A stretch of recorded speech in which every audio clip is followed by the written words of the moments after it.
My knuckles hurt from knocking so hard on the massive wooden door. The cold metal of the lion head knocker bit into my palm as I slammed it again and again, desperation drowning out any sense of self-preservation. Behind me, Sophia trembled against the stone pillar, her 14-year-old frame looking impossibly small in her school uniform. Blood spattered the hem of her skirt, not hers, never hers. But the image of it made my stomach turn. "Please," I whispered to no one, to the door, to God if he was listening. "Please open." I had no plan beyond this moment. No backup, no phone battery left to call for help. Just the address I'd memorized months ago when a regular customer at the bar had mentioned it in passing. The Ravellini estate, where the most dangerous man in the city lived, where I hoped that danger might protect us instead of destroy us. Security lights suddenly flooded the entrance, blinding me. I heard the mechanical whir of cameras adjusting, focusing on our faces. Sophia made a small sound of fear and pressed closer to my back. My younger sister hadn't spoken a single word since I'd found her 20 minutes ago, running down the street 3 blocks from her school, eyes vacant with shock. "We shouldn't be here," she'd finally whispered when I'd pulled her into an alley to catch our breath. "Mia, they saw me. They know I saw them." That was all she'd managed before her voice broke entirely. The door swung open with surprising silence for something so heavy. A man stood in the entrance, and even in my panic, I recognized him immediately. Luca Ravellini. I'd served him drinks dozens of times at the club where I worked. Always bourbon neat, always with a $20 tip, always with eyes that seemed to catalog everything around him. He looked different now. At the club, he wore expensive suits and controlled charm. Here, at what had to be past midnight, he wore dark slacks and a white shirt with the sleeves rolled to his elbows. His black hair was slightly disheveled, as if he'd been running his hands through it. But his eyes held that same sharp awareness, now focused entirely on me with an intensity that made my breath catch. "Mia." He said my name like a statement, not a question. From the club. I was surprised he remembered. Surprised he knew my name at all. "Mr. Ravellini, I'm sorry to come here like this, but I didn't know where else to go." The words tumbled out too fast. "My sister. She witnessed something tonight, and the men who did it. They're looking for her, and I just need somewhere safe for one night. Just until tomorrow. Please." His gaze moved past me to Sophia, taking in her blood-stained uniform, her trembling hands, the hollow shock in her blue eyes. Something changed in his expression. Not softness exactly, but a shift toward something more human beneath the cold assessment. "Come inside." He stepped back, creating space for us to enter. Quickly, I didn't hesitate. I pulled Sophia through the doorway into a foyer that belonged in a museum. Marble floors stretched before us, reflecting the light from a crystal chandelier overhead. My worn sneakers squeaked against the pristine stone, leaving faint marks of dirt and desperation. Luca closed the door and engaged 3 separate locks with practiced efficiency. Then he touched something on his phone, and I heard the subtle sound of additional security measures activating around us. "Who's looking for her?" His voice remained calm, but I caught the edge beneath it. This was a man accustomed to threats, to violence, to making rapid decisions that others couldn't afford to question. "I don't know their names." I kept my arm around Sophia's shoulders, feeling her shake against me. She was leaving debate club late. There was a man in the alley behind her school. She saw them kill him. 3 men. They turned around before she could run. One of them had a tattoo on his neck, a green dragon with red eyes. Luca's jaw tightened almost imperceptibly. The triad. The way he said it made my blood run colder. I'd heard rumors about different criminal organizations in the city, whispered conversations between customers at the bar who thought I wasn't paying attention. The triad was one of the names that made people lower their voices even further. "They chased her?" Luca asked. Sophia made a small sound. I answered for her. "She ran. She's fast, track team. She managed to lose them in the crowd near the subway, but I don't think for long. They were searching the streets when I found her. I couldn't take her home. Our apartment, they might know where we live. Schools have addresses on file. And if they're organized enough to..." I couldn't finish the sentence. The implications were too terrifying. You came here because you thought I could protect her. It wasn't a question. I met his dark eyes directly, forcing myself not to look away, despite every instinct screaming that staring at a man like Luca Ravellini was dangerous. I came here because I had nowhere else to go, and because I hoped you might understand what it means when bad people want to hurt someone innocent. For a long moment, he said nothing. He studied me with an intensity that felt like being X-rayed, like he could see past my fear to something deeper. Then his attention shifted to Sophia again, taking in the way she couldn't stop trembling, the way her fingers clutched at my jacket. "How old are you?" he asked her gently. Sophia's mouth opened, but no sound came out. I felt her panic rising. "She's 14, I answered. "She's in shock. I don't think she can talk right now." Luca nodded once, a single sharp movement. Then he pulled his phone out again and spoke into it in a tone that expected immediate obedience. "Marco, I need a perimeter check on the property. Possible triad movement in the city tonight. Yes, now. And get Romano up here." He ended the call and looked at me. "You'll stay tonight, both of you. Tomorrow we'll reassess the situation and determine next steps." Relief hit me so hard my knees almost buckled. "Thank you. I can't. I don't know how to thank you. You can start by telling me exactly what your sister saw." He gestured toward a doorway leading deeper into the house. "But first, she needs to get cleaned up and into something that isn't covered in blood." I followed him through rooms that spoke of wealth I couldn't begin to comprehend. Everything was dark wood and leather, expensive art on the walls, furniture that looked both comfortable and prohibitively costly. We climbed a wide staircase to the second floor, where he led us down a hallway lined with closed doors. He opened one, revealing a bedroom larger than our entire apartment. A king bed with navy sheets occupied the center, flanked by matching nightstands. Windows overlooked dark grounds that I could barely see through the security lighting. "There's a bathroom through there." Luca pointed to another door. "I'll have someone bring clothes and toiletries. You'll be safe here tonight." Sophia finally moved, pulling away from me to sink onto the edge of the bed. She stared at her hands, at the blood still under her fingernails from when she'd fallen while running. "The man they killed," I said quietly. "Do you know who he was?" If it was the alley behind Preston Academy, then yes. Luca's expression was grim. "District Attorney Marcus Webb. He's been prosecuting a money laundering case against several triad operations. This was either sending a message or eliminating a problem. Probably both." My stomach dropped. "Then they'll definitely want to make sure Sophia can't identify them." "Yes." He didn't soften it. Didn't try to make it less frightening. I appreciated that more than I could express. "Which is why you're going to tell me everything she remembers. Every detail. While it's still fresh. Then I'll decide how to handle this." The way he said handle made it clear he meant something far more permanent than calling the police. A knock on the door interrupted us. A large man entered, carrying what looked like folded clothing. He had the same dangerous awareness as Luca, the same way of moving that suggested violence was always an option. "Romano," Luca said by way of introduction. "He'll be stationed outside this room tonight. No one gets in without my explicit permission." Romano nodded at me, his face impassive. He set the clothes on a chair near the door and left without speaking. "Get her cleaned up," Luca told me. "I'll be back in 15 minutes. We'll talk then." He left before I could respond, closing the door quietly behind him. I heard him speaking to Romano in the hallway, too low for me to make out the words. Sophia hadn't moved from the bed. I knelt in front of her, taking her cold hands in mine. "Hey," I said softly. "Look at me." Her blue eyes finally focused on my face. She looked so young, younger than her 14 years, scared in a way that made my chest ache. "We're safe tonight," I told her, trying to sound more confident than I felt. "Mr. Ravellini is going to help us figure this out. But I need you to try to remember everything you saw, okay? Every detail might be important." "I don't want to remember," she whispered. "Mia, there was so much blood. And the sound when they..." She couldn't finish. "I know." I squeezed her hands. "But those men are dangerous, and the only way to stop them is to remember. Can you do that for me?" She nodded slowly, tears finally breaking free to stream down her face. "I'm sorry.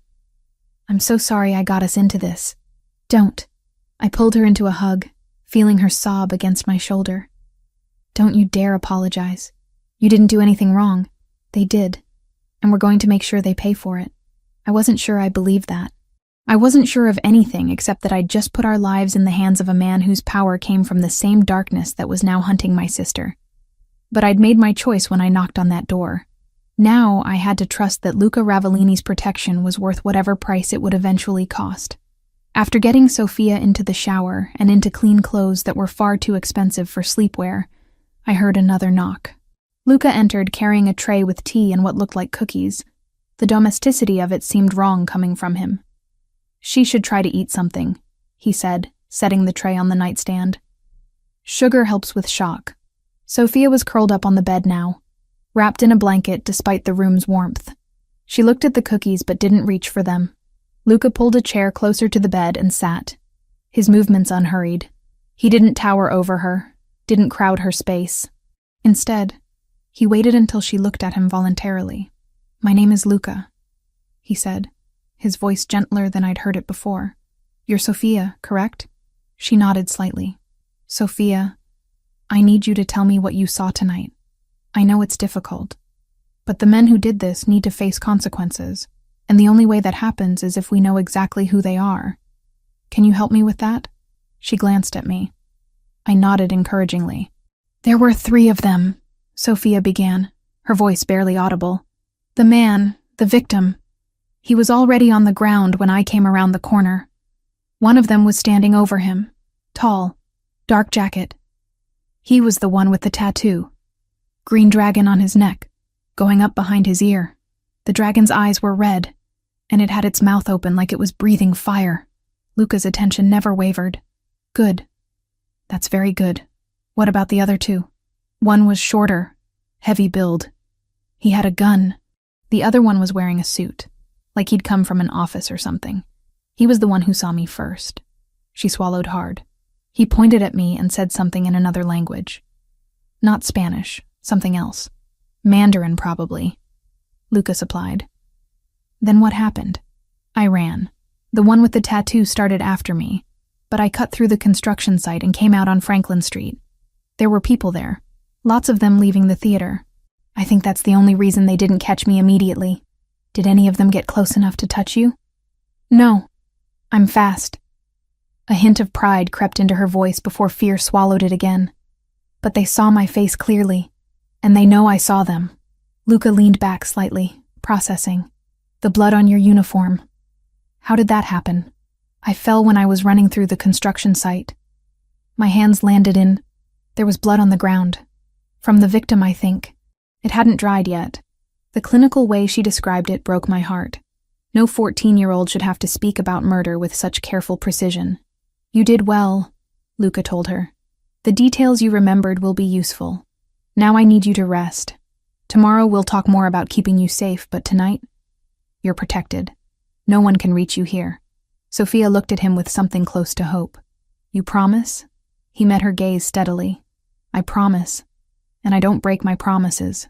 There was something in the way he said it that made me believe him completely. This was a man whose word meant something, even in a world built on lies and violence. Luca stood and gestured for me to follow him to the door. Before leaving, he paused and looked back at Sophia. "Try to sleep," he said. "If you can't, there are books on the shelf, and the television remote is in the nightstand drawer. Romano is right outside if you need anything." We stepped into the hallway. Romano was indeed stationed there, standing with his back to the wall where he could see both directions of the corridor. "Your sister is brave," Luca said quietly. "Most adults couldn't have handled what she just described with that much clarity. She's always been stronger than she looks." I wrapped my arms around myself, suddenly feeling the weight of the night crashing down. What happens now? Now I make some calls and confirm what we're dealing with. The triad doesn't move without purpose. If they killed Webb tonight, it's part of something larger. I need to know what. And Sophia, they'll keep looking for her. They will. He didn't sugarcoat it. Which means she can't go home. Neither of you can. Not until this is resolved. The reality of that statement hit me hard. Our apartment, my job, Sophia's school, our entire lives upended in one terrible moment of wrong place, Wrong time. I don't have money for a hotel, I admitted. And even if I did, they'd find us eventually. Wouldn't they? Yes. The Triad has resources and connections throughout the city. They'd locate you within days, possibly hours if they're motivated. Then what am I supposed to do? The desperation in my voice was embarrassing. But I was past caring about pride. Luca studied me for a long moment. You stay here, both of you. Tomorrow we'll discuss longer-term arrangements. But tonight, this is the safest place in the city for your sister.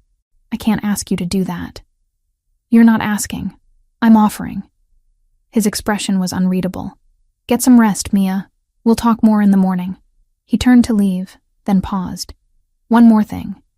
The Triad operates through fear and information. They'll be looking for witnesses, checking emergency rooms, police reports, anywhere a scared teenage girl might have turned up tonight. By coming here instead, you bought yourselves time. That was smart. I didn't feel smart. I felt terrified. Fear and intelligence aren't mutually exclusive. Sometimes fear makes the best decisions. He nodded once. Good night. I watched him walk down the hallway, his stride confident even at this late hour. Then I returned to the bedroom where my sister was finally falling asleep, still wrapped in a blanket that cost more than my monthly rent. I settled into the chair Luca had vacated, unable to imagine sleeping in that massive bed while Sophia was so fragile. Through the window, I could see security lights illuminating the grounds, and shadows moving as Luca's men patrolled the perimeter. We were safe tonight. That's what he'd promised. And I chose to believe him. Tomorrow would bring new problems, new decisions, new dangers. But tonight, for the first time since I'd found Sophia running down the street with blood on her clothes and terror in her eyes, I allowed myself to breathe. Sometime around 3 a.m, I heard the door open quietly. Luca entered carrying blankets, moving with surprising silence for someone his size. He noticed I was still awake. I thought you might need these, he said, offering them. I took them gratefully, wrapping one around my shoulders. Thank you for everything. He glanced at Sophia, sleeping fitfully on the bed. She having nightmares? Off and on. Every time she starts to really sleep, she jerks awake. Without a word, Luca moved to the chair on the other side of the bed and sat down. He didn't touch Sophia, didn't speak. He simply sat there, a solid presence in the darkness. And somehow, with him there, Sophia's sleep finally deepened. Her breathing evened out. The tension left her small body. I watched this dangerous man sit vigil over my traumatized sister, and something shifted in my understanding of who Luca Ravellini actually was beneath the reputation and the power. Maybe we'd be okay. Maybe he really would keep his promise. Maybe I'd just made the best decision of my life. Or the worst. Only tomorrow would tell. Morning light filtered through the bedroom curtains, soft and golden, completely at odds with the nightmare of the previous night. I woke with my neck stiff from sleeping in the chair, blanket tangled around my legs. The other chair where Luca had sat was empty now. He must have left sometime before dawn. Sophia was still asleep, curled on her side with one hand tucked under her cheek. She looked peaceful for the first time in hours. I didn't want to wake her, didn't want to bring her back to the reality of what we were facing. A quiet knock preceded the door opening. A woman in her 50s entered carrying a tray with coffee, juice, and what smelled like fresh pastries. She had kind eyes and moved with the efficient grace of someone who'd worked in service for years. Good morning, she said softly, setting the tray on the table near the window. Mr. Ravellini thought you might be hungry. I'm Teresa. I manage the household. Thank you. My voice came out rough from lack of sleep. That's very thoughtful. She smiled. There's a bathroom down the hall if you'd like to freshen up. Second door on the left. I brought some clothes that might fit you both. Nothing fancy, just comfortable things.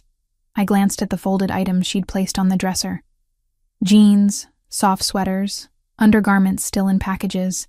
Everything practical and in sizes that would probably work. Mr. Ravellini asked me to let you know he'll be in his office when you're ready to talk. Teresa continued. No rush. Let the girl sleep as long as she needs. After she left, I poured myself coffee and stood by the window. The grounds stretched out below, Manicured lawns giving way to tall stone walls topped with security measures that were probably invisible from this distance but definitely present. This wasn't just a home. It was a fortress. Sophia stirred around 8, blinking awake with momentary confusion before memory crashed back. I saw it happen. The return of fear and grief to her expression. "Hey," I said gently, moving to sit on the edge of the bed. "How are you feeling?" "Like last night really happened." She sat up slowly, pushing hair out of her face. "I hoped it was a nightmare." "I know." I handed her a glass of juice. "Drink this, then we'll figure out what comes next." She took it mechanically. "What is next?" "We can't stay here forever." I didn't have an answer to that. We ate breakfast mostly in silence, both of us avoiding the questions that hung between us. After we'd showered and changed into the clothes Teresa had provided, I couldn't delay the inevitable any longer. "Mr. Ravellini wants to talk to us," I said. "Are you ready for that?" Sophia nodded, though she looked anything but ready. We found Romano still stationed outside our door. He straightened when he saw us. "Morning. I'll take you to the boss." He led us through the house in daylight, and I saw details I'd missed in last night's panic. Original artwork on the walls, books in Italian and English lining built-in shelves, fresh flowers in vases that probably cost more than my car. This was old money mixed with new power, tradition wrapped around danger. Luca's office was on the first floor, behind heavy wooden doors that Romano knocked on before opening. The room beyond was all dark wood and leather, floor-to-ceiling windows offering a view of the back gardens. Luca sat behind a massive desk, talking on his phone in what I assumed was Italian. He gestured for us to enter and sit, wrapping up his conversation with a few clipped sentences. "Good morning." He set his phone aside and focused on us completely. "You both look better. Did you sleep?" "Some," I answered. "Thank you for the clothes and breakfast, and for last night. For all of it." He acknowledged this with a slight nod. "We need to discuss your situation. I've spent the morning gathering information, and what I learned isn't encouraging." My stomach tightened. "Tell us." "The Triad has put out word that they're looking for a blonde teenage girl who was in the area of Preston Academy last night. They're offering $20,000 for information leading to her location. They've sent people to hospitals, urgent care centers, anywhere a frightened witness might have gone. They're being thorough." Sophia made a small sound. I reached over and took her hand. "The man who was killed," Luca continued, District Attorney Marcus Webb, was scheduled to present evidence next week in a major money laundering case. His testimony would have connected 3 Triad front businesses to their operations. With him gone, the prosecution's case is significantly weakened. "So they killed him to stop the trial," I said. "Yes. And now your sister is the only person who can identify the men who did it, which makes her an unacceptable risk to them." The clinical way he explained it made the danger feel more real somehow. This wasn't paranoia or overreaction. This was calculated threat assessment from someone who understood violence intimately. "What do we do?" I asked. "We can't go home, I get that. But we have lives, jobs, school. I can't just disappear. And Sophia has exams next week."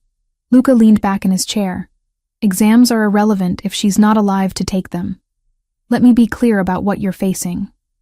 The Triad will find you if you try to resume normal life. They have resources and patience. It might take days or weeks, but they will find you. And when they do, they won't just kill Sophia. They'll kill you too, to eliminate any possibility of testimony." The bluntness of it stole my breath. Sophia's hand tightened in mine. "So what? We just run? Change our names and hide forever?" The frustration in my voice was sharp. "That's not a life. No, it's survival. But I'm offering you an alternative." He stood and moved to the window, hands in his pockets. "You stay under my protection. Not just for a night, but until this situation is resolved." "Resolved how?" "That depends on several factors. The Triad's next moves. What the police investigation uncovers. Whether your sister's testimony becomes valuable enough to warrant official protection." He turned back to face us. "But in the immediate term, you need somewhere safe to live, and a way to earn money that doesn't put you in public view where you can be recognized." "I have to work," I insisted. "I can't just live off your charity." Something flickered in his expression. I'm not offering charity. I'm offering employment. I own a restaurant in the suburbs, Ristorante Bella Vista. It needs a manager, someone who can handle suppliers, scheduling, customer relations. You worked as a bartender, which means you understand service industry operations. The job is yours if you want it. I stared at him. You're offering me a job? Just like that? I'm offering you a way to stay off the Triad's radar while still maintaining independence. The restaurant isn't in the city proper. It caters to a different clientele, quieter, more family-oriented. You'd be much less visible there than at a downtown club. It made a strange kind of sense, but I couldn't shake the feeling that I was trading one form of dependence for another.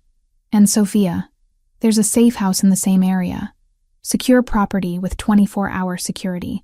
You'll both stay there. Sophia can continue her education through online programs until it's safe for her to return to regular school.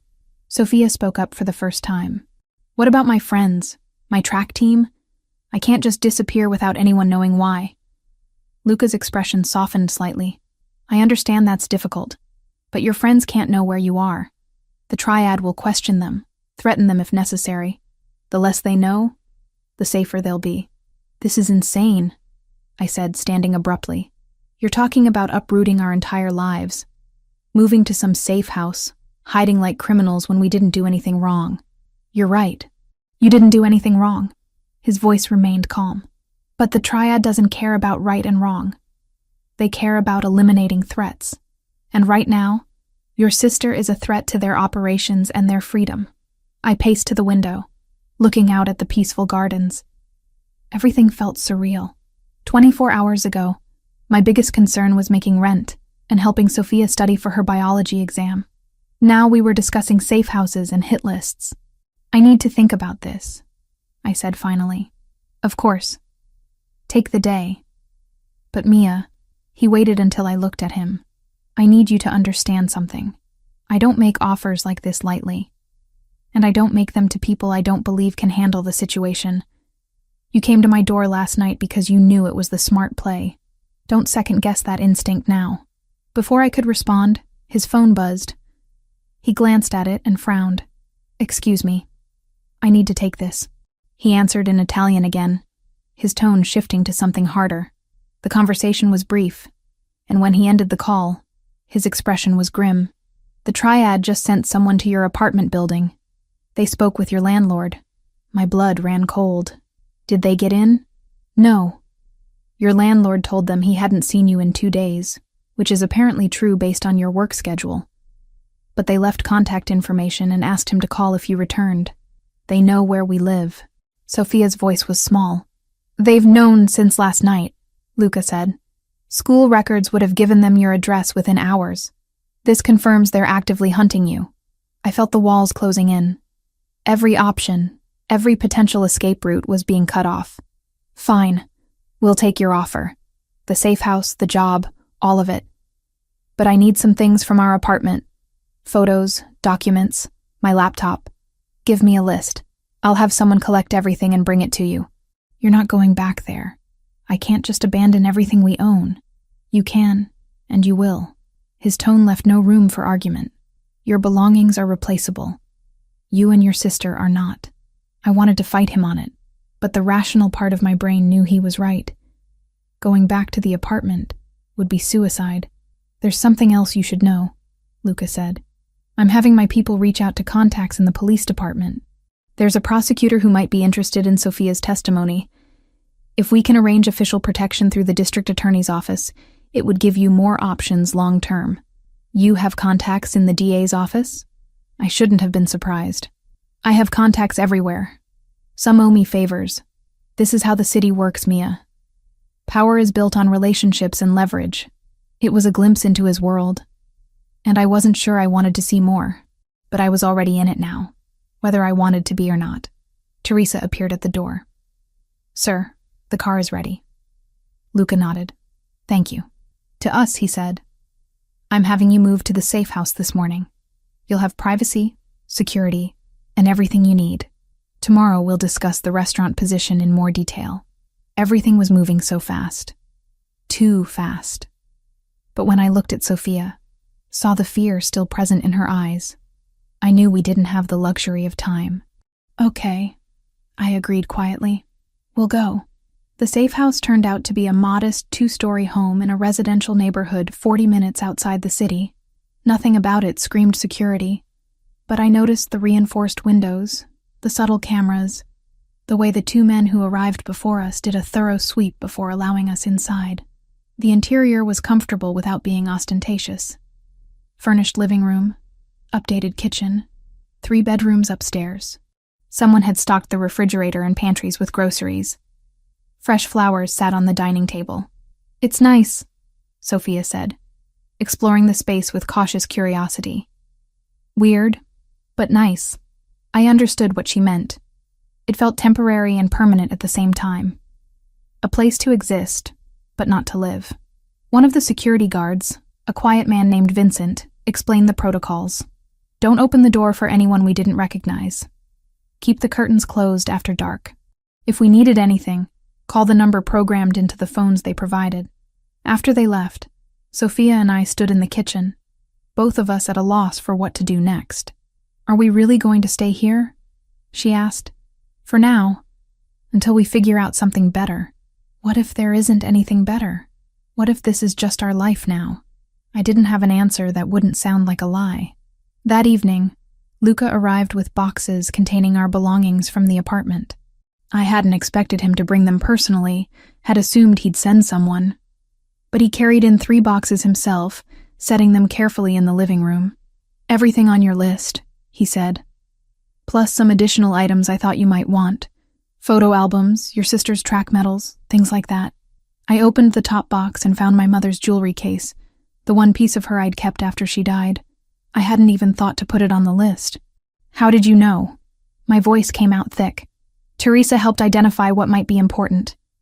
She has good instincts about these things. I looked up at him, this dangerous man who'd thought to save my dead mother's jewelry. Thank you, really, for all of this. He nodded. Sophia's in her room? Yeah, she's been drawing. Drawing what? The men from last night. She said it helps her remember details. Interest sharpened his expression. May I see? I called Sophia down. She came reluctantly, carrying a sketch pad. When she showed Luca the drawings, his reaction was immediate and intense. She'd captured 3 faces with remarkable detail. The man with the dragon tattoo. The heavy-set man with hard eyes. The one in the suit who'd spotted her first. These are excellent, Luca said. Very detailed. Would you be willing to keep working on them? Try to add anything else you remember? Clothing details, scars? Anything distinctive? Sophia looked uncertain. I guess. If it helps. It will. Very much. He handed the sketch pad back carefully. You have real talent, Sophia. A hint of pride touched her face before fading back to worry. After she returned upstairs, Luca turned to me. Those drawings could be valuable. If we can identify the men, it gives us leverage. Leverage for what? For keeping you safe. For resolving this situation in a way that doesn't require you to hide forever. He moved toward the door. I'll be back tomorrow to discuss the restaurant position. In the meantime, try to rest. You're safe here. After he left, I unpacked our belongings, trying to make the safe house feel less temporary. But every item I placed, every photo I set on a shelf, felt like admitting this was real. We were in hiding. Our lives had been reduced to boxes in a borrowed house, protected by a man whose power came from the same darkness that threatened us. Sophia came downstairs as I was finishing. She held up her sketch pad. I remembered something else. The tattoo guy had a scar on his left hand, between his thumb and first finger, shaped like a crescent moon. I pulled her into a hug. That's good. That's really good. Mia? Her voice was muffled against my shoulder. Do you think we'll ever go home? I held her tighter, unable to give her the answer she wanted, because the truth was, I didn't know if home existed anymore, or if it ever would again. 2 weeks had passed since we'd moved into the safe house, and I was beginning to understand what Luca had meant about routine being its own form of security. Every morning at 7, I drove the 15 miles to Ristorante Bella Vista, a charming Italian restaurant tucked into a quiet shopping district. A nondescript sedan stayed 2 cars back the entire way. Different driver, different vehicle depending on the day. Close enough to keep me alive, far enough to let me pretend I was simply commuting. Every evening, I returned to Sophia, to homework and therapy appointments, and the careful reconstruction of a life that felt both foreign and familiar. The restaurant had been struggling before I arrived, not failing exactly, but coasting on reputation without real attention to detail. The previous manager had left suddenly, something about family issues that no one wanted to discuss. I suspected Luca had arranged the opening specifically for me, but I chose not to ask. Pride only mattered if you had the luxury of options. My first day had been overwhelming. Staff who clearly wondered who this newcomer was and why the owner trusted her with his business. Suppliers who tested my knowledge and authority. A kitchen that ran on organized chaos and the head chef's temperamental genius. But I'd worked in service long enough to understand the rhythms, to know when to push and when to listen. By the end of the first week, I'd reorganized the inventory system, renegotiated contracts with 2 suppliers who'd been overcharging, and implemented a new reservation system that reduced wait times. The staff stopped questioning my presence and started asking my opinion. The chef, a large man named Antonio, who intimidated everyone, actually smiled when I complimented his osso buco. Luca had visited twice that first week, ostensibly to check on operations, but really, I suspected, to see if I'd sink or swim. He'd watched me handle a difficult customer with diplomacy, negotiate with a wine distributor over pricing, and calm Antonio down when a delivery arrived late. Each time, I'd caught him observing me with an expression I couldn't quite read. Approval, maybe. Or calculation.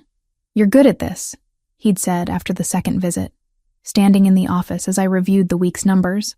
"I like solving problems, making things work better than they did before." I'd glanced up from the ledger. "Why does that surprise you?" "It doesn't. But knowing someone is capable and watching them prove it are different things." There was weight behind his words that I didn't fully understand yet, but I felt it, the shift in how he looked at me. Not as a woman he was helping, but as someone who belonged in his world on her own merit. Sophia's adjustment had been harder. Online classes couldn't replace the social interaction she craved, and therapy sessions dredged up trauma she wanted to bury. But her psychologist, Dr. Sarah Hawthorne, was patient and skilled at helping Sophia process what she'd witnessed, without being consumed by it. The drawings continued. Sophia had filled an entire sketch pad with increasingly detailed portraits of the 3 men. She'd remembered the heavy-set man had a gold chain, that the one in the suit wore expensive cufflinks with some kind of symbol. Every session with Dr. Hawthorne seemed to unlock new details, and Sophia transferred them to paper with careful precision. "It helps," she'd explained one evening, while working on a particularly difficult angle of the dragon tattoo. "When I draw them, they're just shapes and shadows, not real people who could hurt us." I'd hugged her then, grateful for whatever mechanism was helping her cope. Luca had started visiting the safe house more frequently, always with plausible reasons. Checking security, reviewing Sophia's drawings, discussing restaurant business that couldn't wait until morning. But the visits stretched longer each time, and the excuses grew thinner. One evening, he arrived as I was making dinner. Pasta with vegetables. Nothing fancy, but better than the takeout we'd been living on. Sophia was upstairs on a video call with Dr. Hawthorne, their twice-weekly session. "Smells good," Luca said, entering the kitchen without invitation. He'd grown comfortable here, shedding some of the formality he maintained everywhere else. Just pasta. Nothing like what Antonio makes. Antonio is a professional. This is better. I glanced at him surprised. How is home cooking better than restaurant quality? Because it's made for specific people, not anonymous customers. There's intention behind it. He leaned against the counter, watching me stir the sauce. My mother used to say you could taste the difference between food made with care and food made with obligation. It was the first time he'd mentioned his mother. In 2 weeks of increasing familiarity, Luca had remained carefully opaque about his personal history. I knew the public facts, the things anyone could find with a quick search. But the private details, the human moments behind the reputation, those he guarded closely. "Is she still alive?" "Your mother?" "No. She died when I was 23. Heart attack. Fast, at least. She didn't suffer long. The matter-of-fact delivery didn't hide the old grief underneath. I wanted to ask more, but sensed the door closing as quickly as it had opened. Sophia came downstairs then, rescuing us both from the weight of the conversation. She brightened when she saw Luca, and I'd noticed that happening more often. She sought his presence, relaxed when he was around in a way she didn't with the security guards, or even with me sometimes. "How was your session?" he asked her. "Okay. Dr. Hawthorne says I'm making progress." Sophia grabbed a soda from the refrigerator.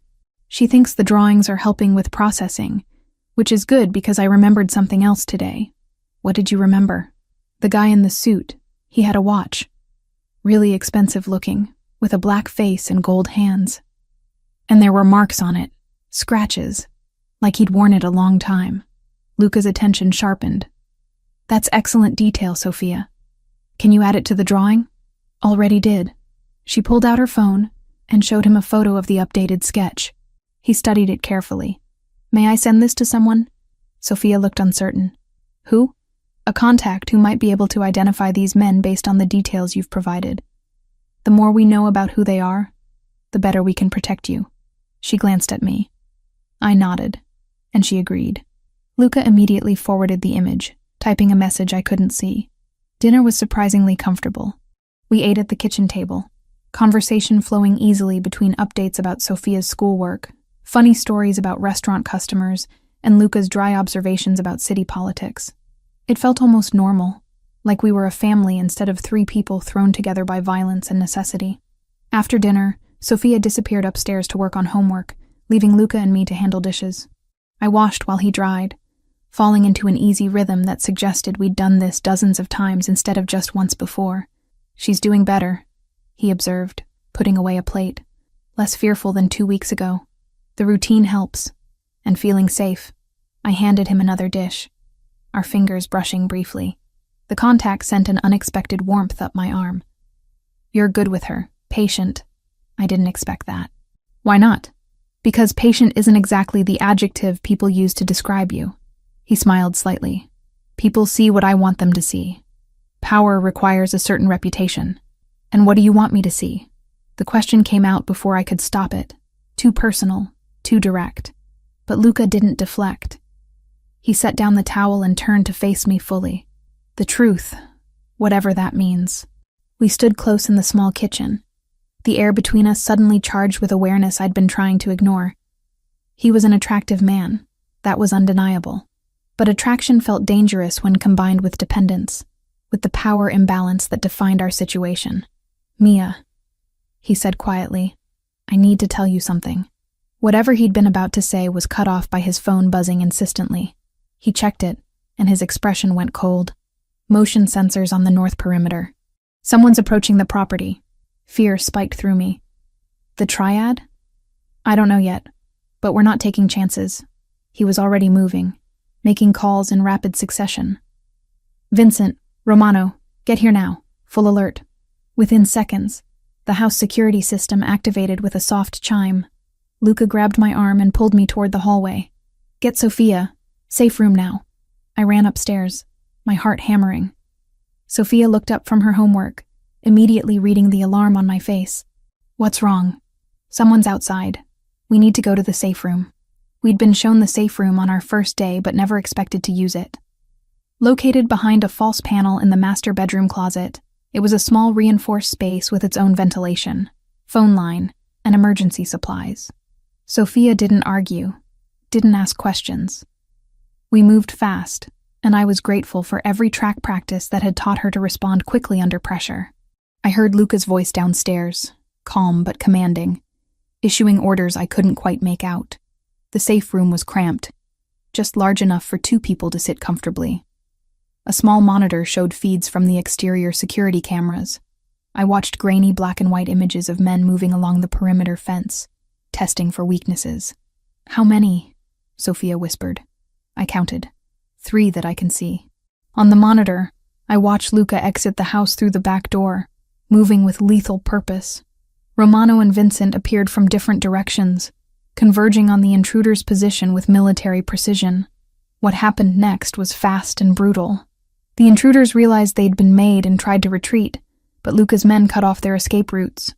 I saw Luca personally take down one man, movements economical and devastating.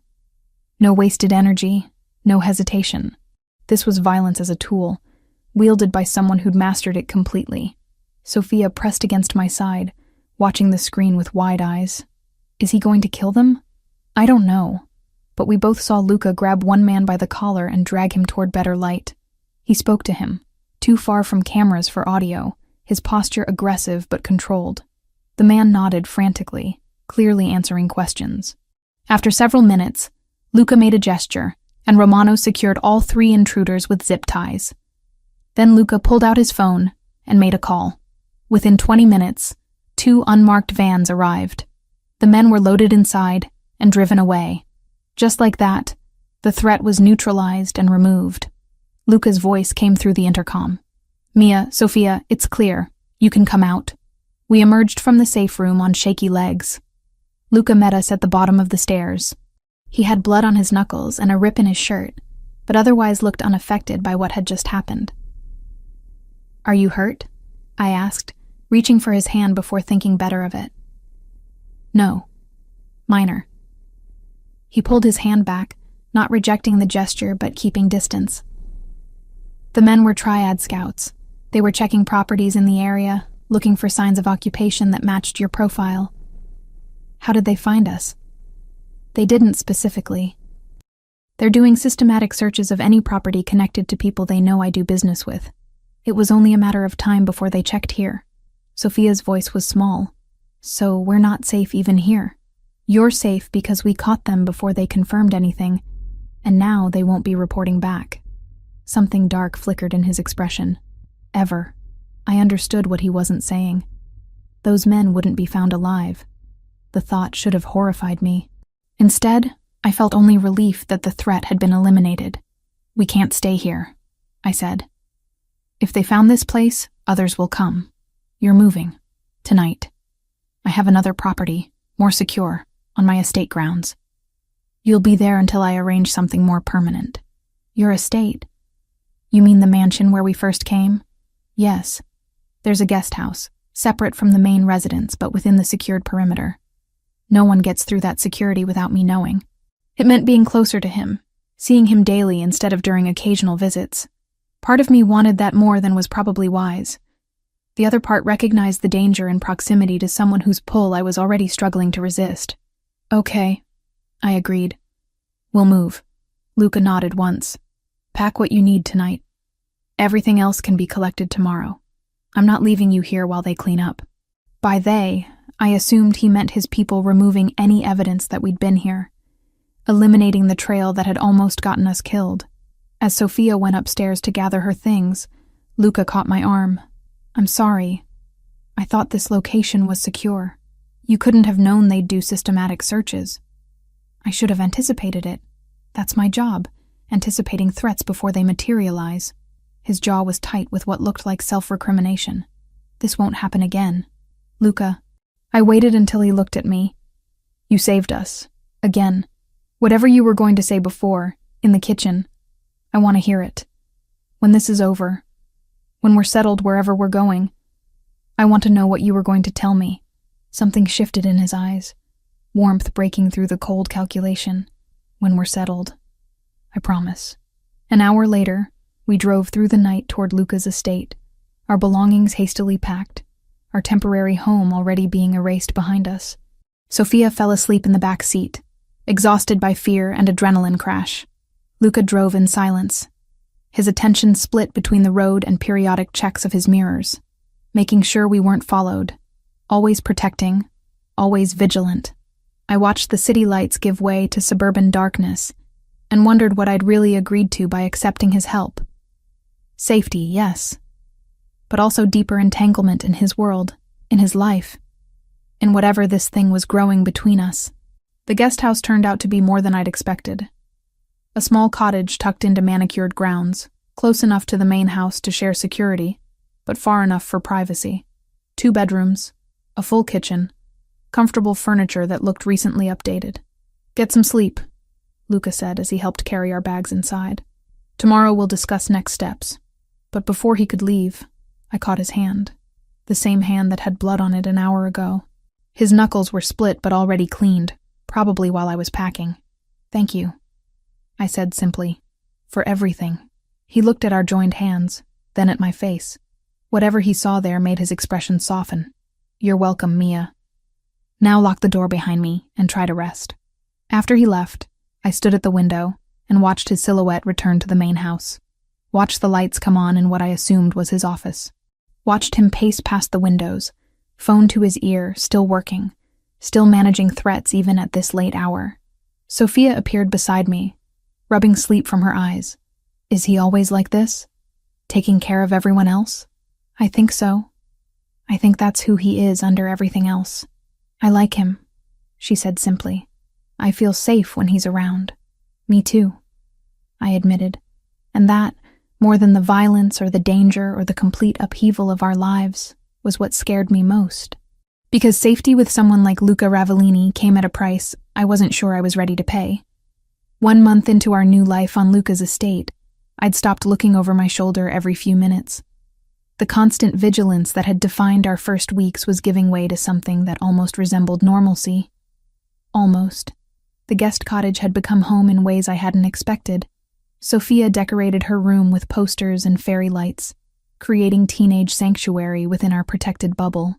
I'd established routines that gave structure to days that might otherwise blur together. Morning coffee on the small patio, evening walks along the secured perimeter paths, dinners that we sometimes shared with Luca when his schedule allowed. The restaurant continued to thrive under my management.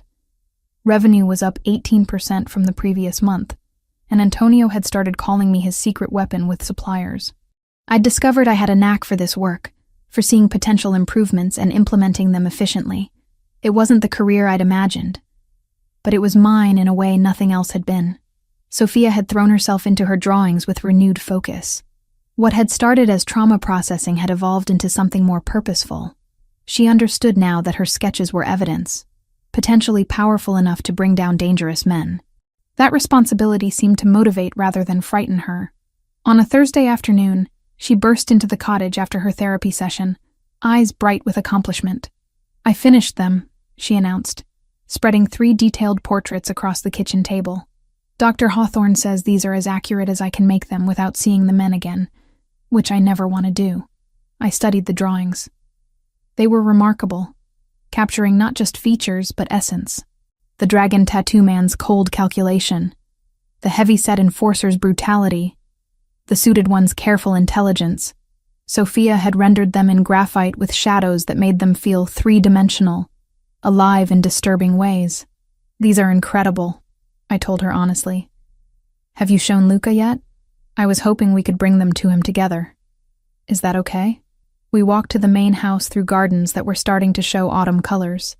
The estate was beautiful in ways I'd barely noticed during our first desperate arrival.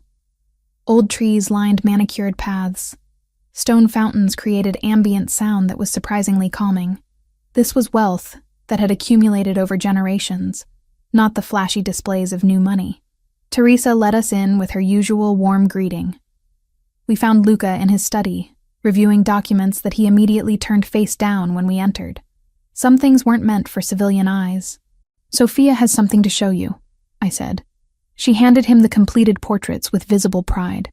Luca examined each one carefully, his expression growing more intense with each detail he absorbed. "These are exceptional work," he said finally. "The level of detail is beyond what I hoped for." "Can you identify them?" Sophia asked. "2 of them, yes. This one," he indicated the dragon tattoo man, "is Wei Zhang, senior enforcer for the Triad's East Coast operations, known for efficiency and brutality. This one, the heavy-set man, is probably Han Liang, though I'll need to confirm. If it's who I think, he handles enforcement for their money laundering network. And the third?" I asked, looking at the suited figure. "I don't know him yet." But the watch detail Sophia remembered, combined with this quality of rendering, someone in my network will recognize him. Luca pulled out his phone and photographed each drawing. "May I keep these?" Sophia nodded. "They're yours. I don't want them in my room anymore." After she left to explore Teresa's garden, Luca turned to me. "These change things. With this level of identification, I can approach federal prosecutors with something valuable. The triad's leadership has been untouchable because witnesses either disappear or refuse to testify. Sophia's drawings, combined with her eyewitness account of the murder, could crack open their entire operation. You want her to testify? It wasn't a question. I want her to have the option. Official protection through the DA's office would give you both more freedom than my private security can provide. It would also put the triad on notice that she's under federal protection, which might make them reconsider pursuit. Might, I repeated, but you're not certain. I'm never certain about anything involving organizations this dangerous, but I know someone who can help navigate this.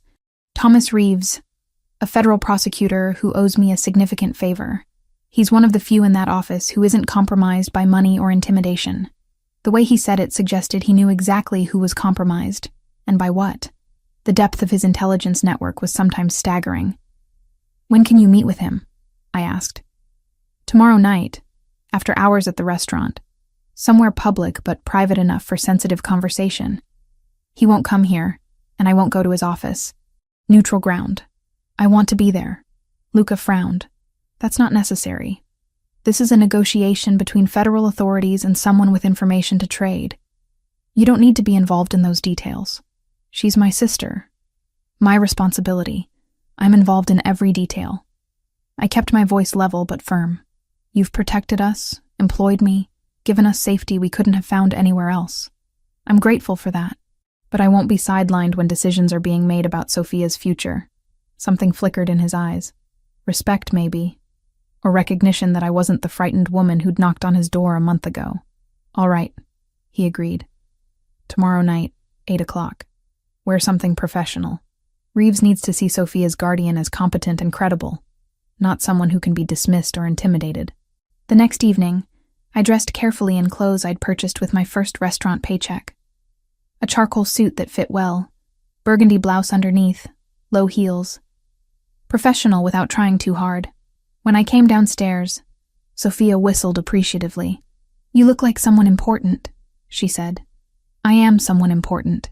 I'm your sister. Luca was waiting by his car, and I caught the moment his eyes registered my appearance. His gaze traveled from my face down and back up, lingering just long enough to make my pulse quicken before he caught himself. You look appropriate for the meeting, he said, which was possibly the most Luca compliment I'd ever received. The drive to the restaurant was quiet. I spent it reviewing talking points in my head, anticipating questions Reeves might ask. I wanted to present Sophia's situation clearly and compellingly without seeming desperate. Desperation weakened negotiating positions. Ristorante Bella Vista was closed by the time we arrived, but lights were on in the main dining room. Luca had arranged for Antonio to prepare dinner for the meeting. Breaking bread together was its own form of diplomacy. Thomas Reeves arrived 15 minutes later. He was younger than I expected, maybe early 40s, with the careful wariness of someone who'd worked dangerous cases. His handshake was firm, his assessment of me immediate and thorough. Miss Harrington, Luca speaks highly of your management of this establishment. It's a good restaurant. I just help it run smoothly. She's being modest, Luca interjected. Revenue is up nearly 20% since she took over, and customer satisfaction ratings have increased significantly. Reeves smiled slightly. Luca doesn't often sing anyone's praises. You must actually be competent. We settled at a table Antonio had prepared with care. Wine was poured, appetizers served. The first 20 minutes were deliberately casual, feeling each other out through conversation about food and city politics.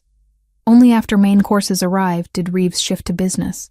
So, you have a 14-year-old witness to the Marcus Webb murder, and she can identify the killers. Not just identify, Luca said.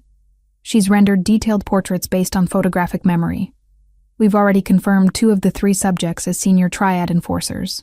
He showed Reeves the photographs of Sophia's drawings on his tablet. The prosecutor's eyebrows rose. These are remarkable. Your sister did these? She's talented, I confirmed, and traumatized, which is why we need to discuss what happens next very carefully. Reeves nodded. Let me be direct. The Webb case is high profile. The DA wants convictions. Eyewitness testimony from someone who saw the actual murder and can identify specific individuals would be invaluable. But putting a 14-year-old on the stand against the triad comes with serious risks. That's why we're here, Luca said, to discuss protection parameters that would make testimony viable.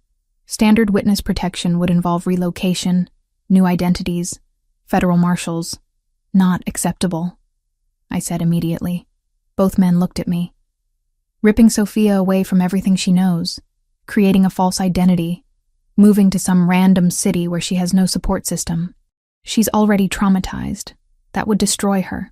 Miss Harrington, I understand your concern, but the triad has long reach and deep resources, which is why she needs protection that doesn't require her to disappear completely. I leaned forward. What if the testimony was given under conditions that maintained her anonymity? Video deposition, face obscured, voice altered if necessary. The drawings provide identification. Her verbal account provides timeline and details. The jury doesn't need to see her face to hear her story. Reeves considered this. That's an interesting approach. It would require judicial approval, but for a minor witness in a case this significant, a judge might grant it. And the protection? I pressed. What happens between now and trial? During trial preparation? After the verdict? That depends on threat assessment. If the triad discovers her identity before trial, standard relocation becomes necessary regardless of testimony conditions. So the key is maintaining her anonymity throughout, Luca said, which means limiting who knows her identity within your office. No leaks, no casual mentions, no administrative assistants with access to witness files who might be compromised. Reeves's expression hardened slightly. You're suggesting my office has security issues. I'm stating facts.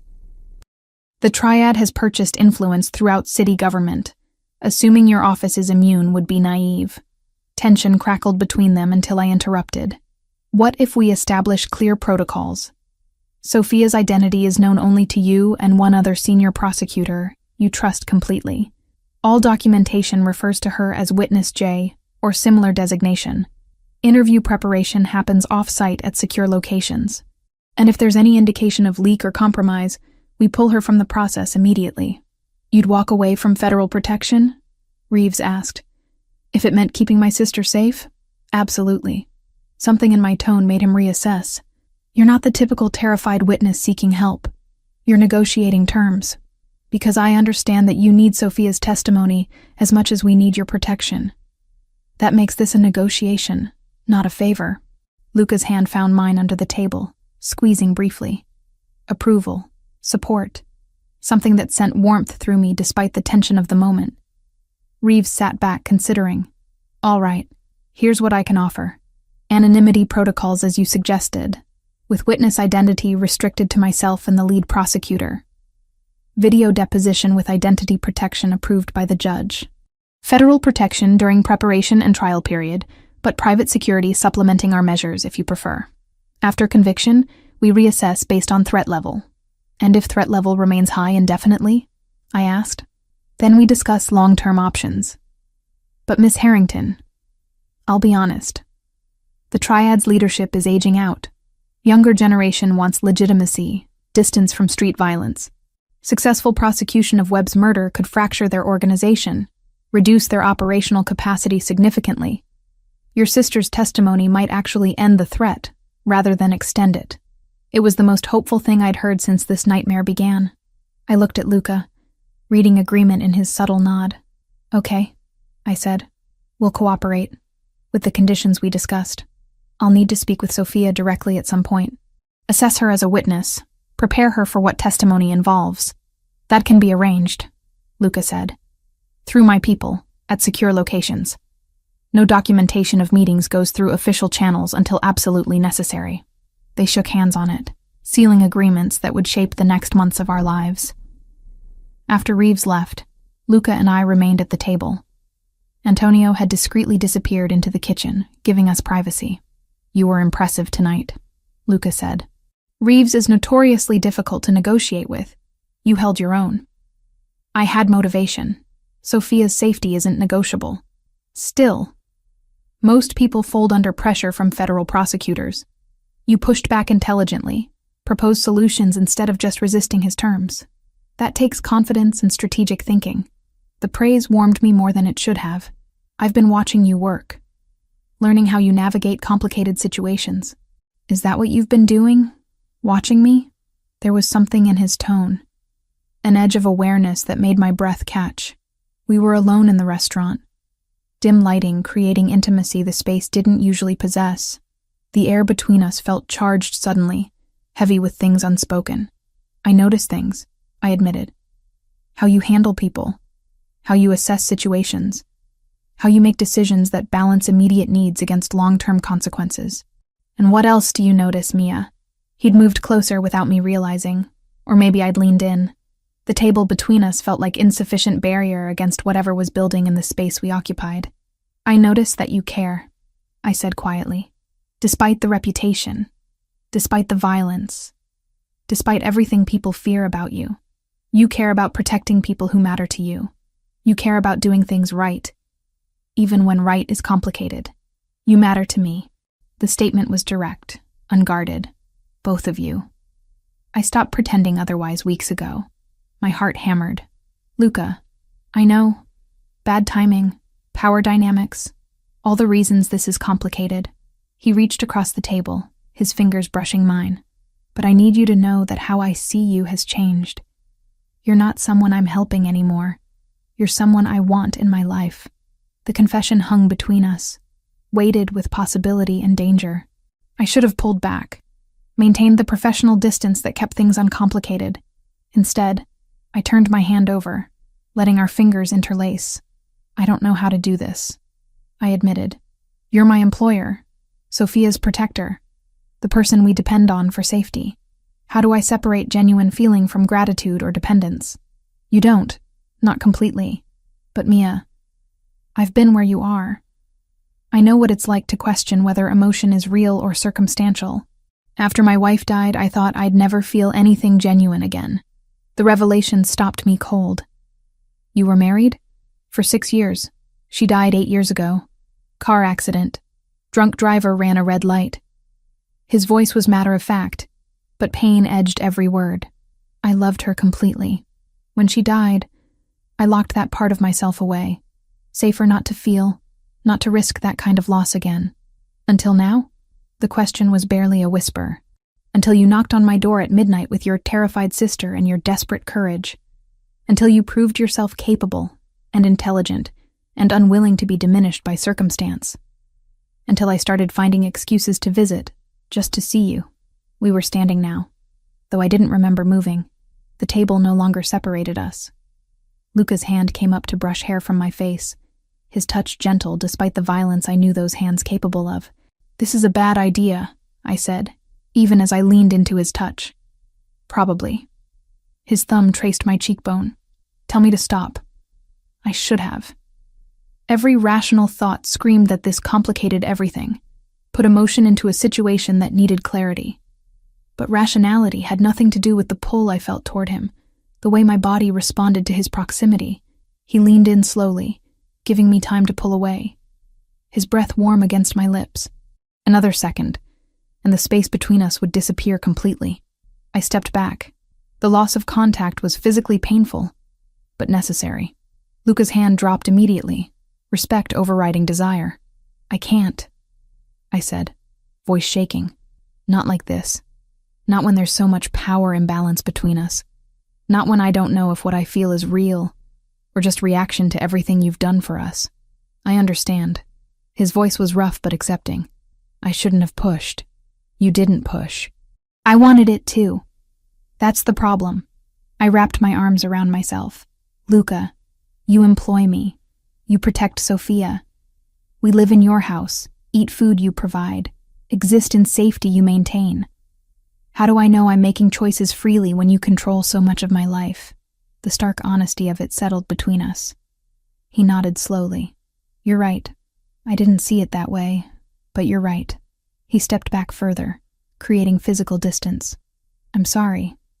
That was inappropriate. No, it wasn't inappropriate. It was honest. But the timing is wrong. Maybe after this situation resolves, After Sophia testifies and we're not living in crisis mode. After I've established real independence beyond what you've given me. Maybe then we could see if this is real. And if it is, then we'll deal with it. Together. As equals. Something in his expression softened. Equals. I like that idea. We stood there for a long moment, the almost kiss hanging between us like a promise or a regret. Finally, Luca cleared his throat. We should go. Sophia will wonder where we are. The drive back to the estate was quiet, but not uncomfortable. Something had been acknowledged, even if not acted upon. The air felt clearer somehow, honest in ways it hadn't been before. At the cottage door, Luca paused. For what it's worth, Mia. Everything I said tonight was true. Not circumstantial. Not complicated by obligation or power. Just true. I believe you. Which is why I need to wait until I can say the same without doubt. He nodded once and left. I watched him walk back to the main house, shoulders straight, despite what had to be disappointment or frustration. Inside, Sophia was already asleep. I stood at her doorway watching her peaceful breathing, thinking about the meeting with Reeves, and the almost kiss with Luca, and the complicated tangle our lives had become. We had a path forward now. Federal cooperation, protection protocols, hope for resolution. But we also had this new thing between Luca and me. Undefined, but undeniable. Tomorrow I'd worry about implications. Tonight I'd just let myself feel the possibility. 6 weeks after the meeting with Reeves, everything changed in the span of a single morning phone call. I was at the restaurant reviewing inventory when Luca called. His voice was controlled but urgent in the way I'd learned meant serious trouble. The police used Sophia's drawings. They made 2 arrests early this morning. Wei Zhang and Han Liang. Both are in custody. He didn't mean they'd paraded a teenager's sketches through a precinct.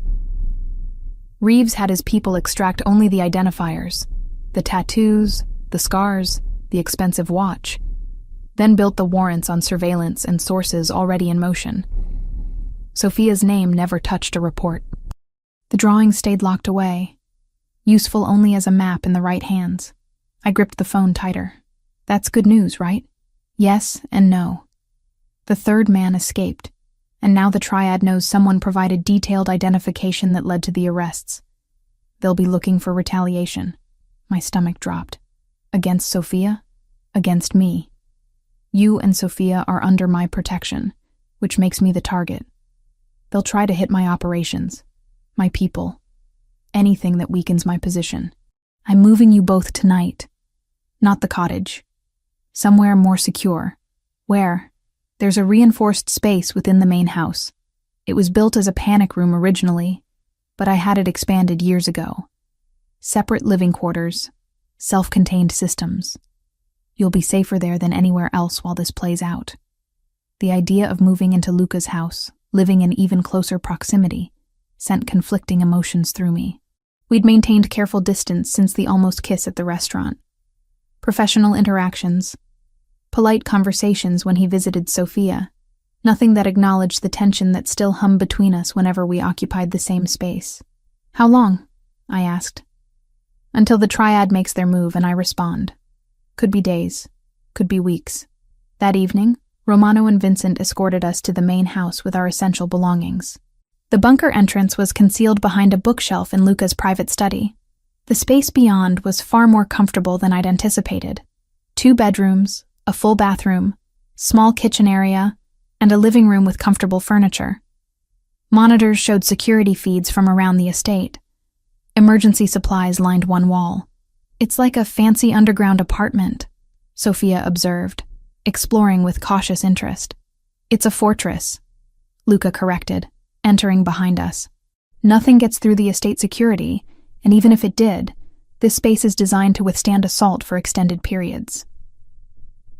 The casual way he discussed assault made the danger feel more real. This wasn't hypothetical anymore. The triad was actively hunting for ways to hurt him because he'd protected us. That night, the first sign of retaliation came. Explosions rocked 2 of Luca's shipping warehouses on opposite sides of the city. No one was killed, but the message was clear. The triad was declaring war. Luca didn't come downstairs that night. Through the security monitors, I watched lights burning in his office until dawn as he coordinated responses, called in favors, repositioned his people for whatever came next. By the second day, reports came in of skirmishes between Luca's men and Triad enforcers. Nothing that made the news, but enough that the criminal underworld was buzzing with speculation about full territorial war. Is he going to be okay? Sophia asked that evening as we watched Luca pace his office through the monitor feed. I don't know, I admitted. But I know he's good at this, surviving, protecting what's his. We're what's his now, aren't we? The simple observation carried weight I couldn't fully process. I think so. In his mind, at least. And in yours? I looked at my sister. She'd grown up so much in the past weeks. Trauma had stripped away some of her innocence, but it had also sharpened her perception. She saw things clearly now. Yeah, I said quietly. In mine too. By day 4, we'd fallen into strange routines. I worked remotely, managing the restaurant through phone calls and video conferences with Antonio. Sophia continued her online classes and therapy sessions with Dr. Hawthorne via secure video. And Luca joined us for meals when he could, though his attention was always partially elsewhere, monitoring threats and calculating responses. One evening, he came down carrying a wooden box that he set on the coffee table. I thought Sophia might be getting bored, he said. Do you play chess? Sophia shook her head. I know the basic pieces, but that's it. Then I'll teach you. He began setting up the board with careful precision. It's a good game for understanding strategy, how small moves connect to larger patterns, how patience wins over aggression. I watched them play that first game, Luca explaining each piece's movement and purpose. Sophia absorbed the information quickly, her natural intelligence evident in how fast she grasped basic strategies. Why is the queen so powerful? She asked, studying the board. Because she can move in any direction without limitation. The king is important, but the queen does the real work protecting him. That seems backwards. Shouldn't the king be strongest? Power and importance aren't the same thing. The king represents what you're protecting. The queen represents what does the protecting. In my world, that's often how it works. The thing that matters most is rarely the thing that fights. Sophia looked at me when he said it, and I felt the weight of the metaphor. We were what mattered. He was what fought. They played several games over the following days, and I watched Sophia's confidence grow with each one. She started winning occasionally, which seemed to please Luca more than his own victories. He was patient with her in ways I wouldn't have expected from someone whose life was built on decisive action. On the 6th night of our bunker isolation, Sophia asked the question that had been hanging between all of us. Are you two dating? The bluntness of it caught both Luca and me off guard. We'd been sitting in the living area after dinner, Sophia working on homework, while Luca reviewed security reports, and I read. The question dropped into comfortable silence like a stone into still water. Sophia, I started, unsure how to answer.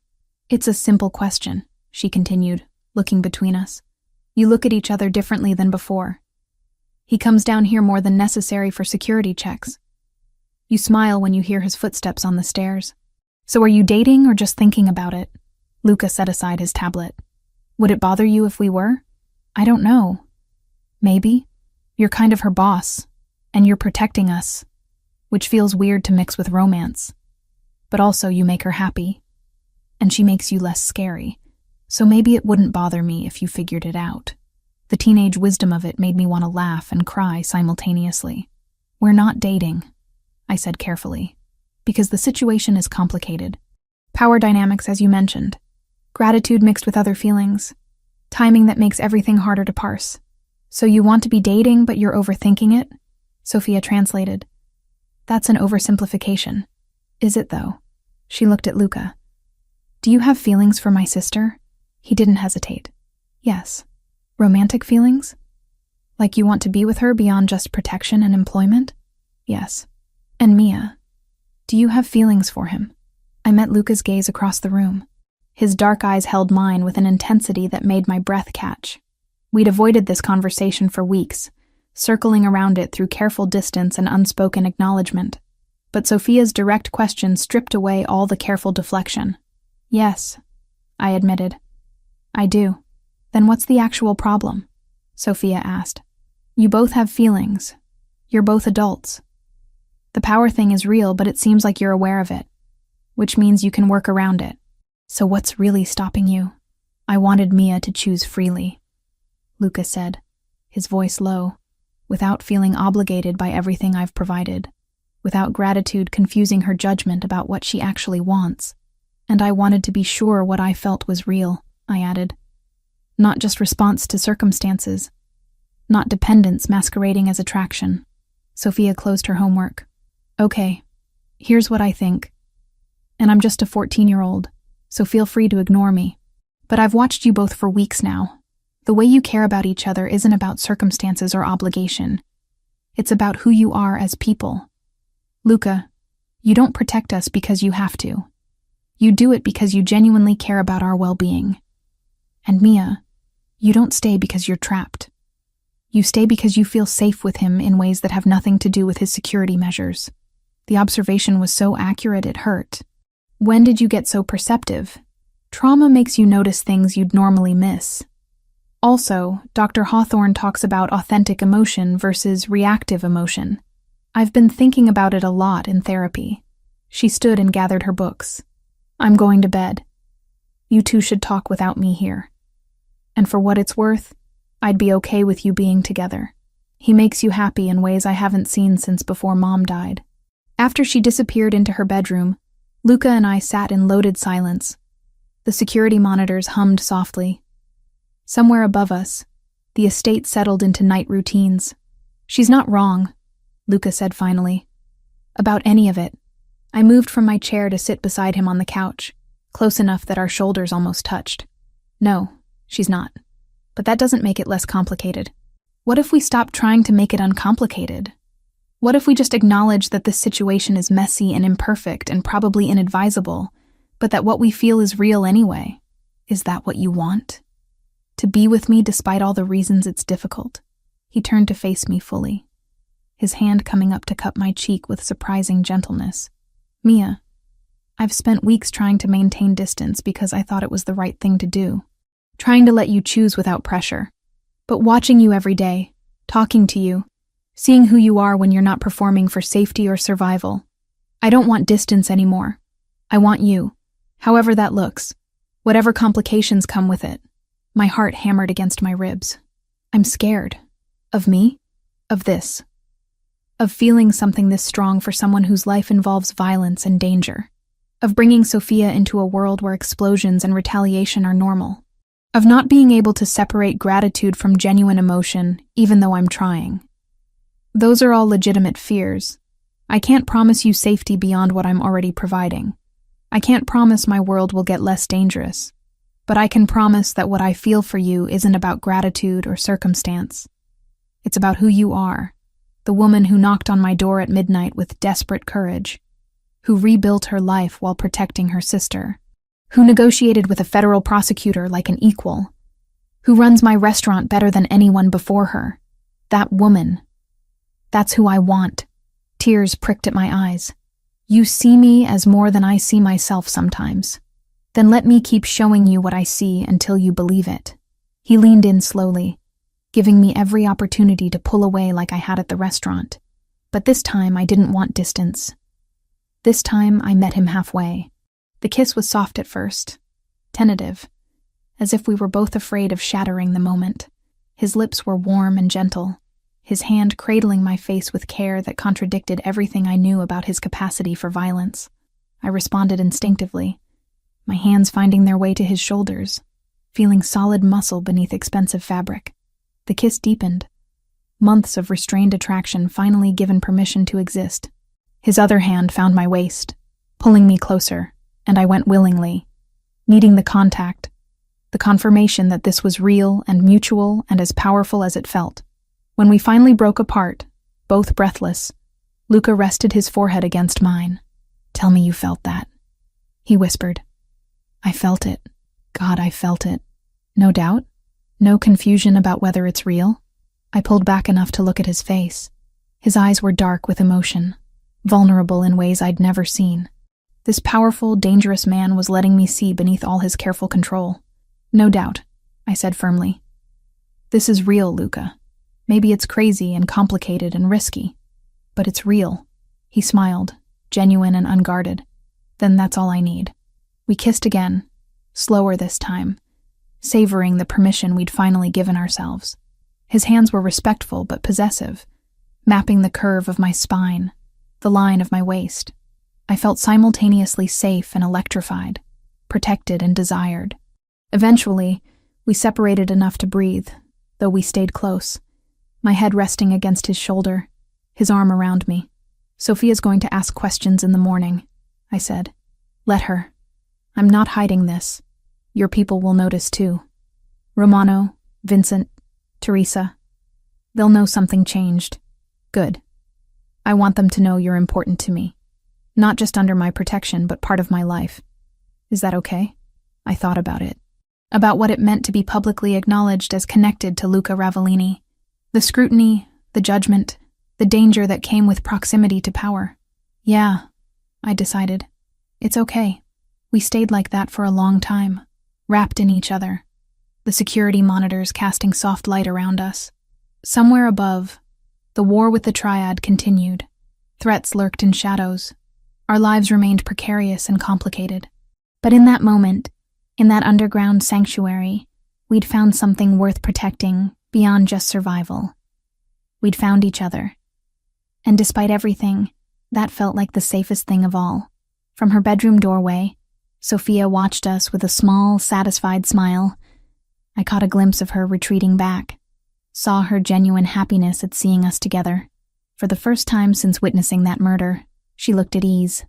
Like the broken pieces of our lives were finally arranging themselves into something that made sense.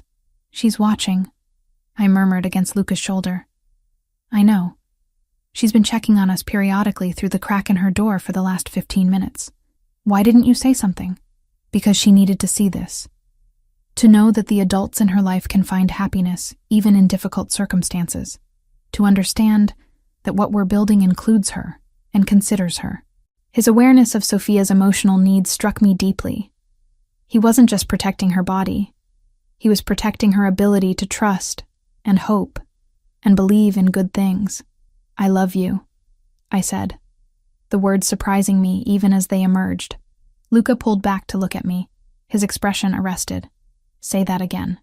I love you. I probably have for weeks, but I was too scared to name it. But I love you, Luca. Completely. Every complication included. He kissed me again, this time with an intensity that stole my breath. When he finally spoke, his voice was rough with emotion. I love you too, Mia.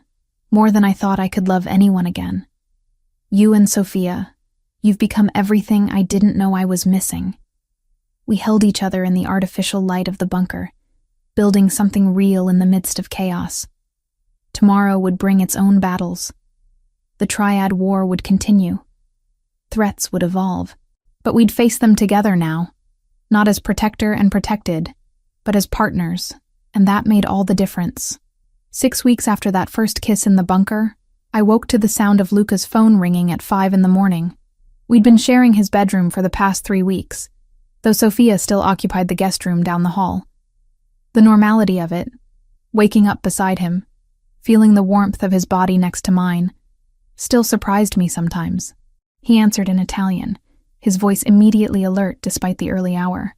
I watched his expression shift from sleep to sharp focus as he listened.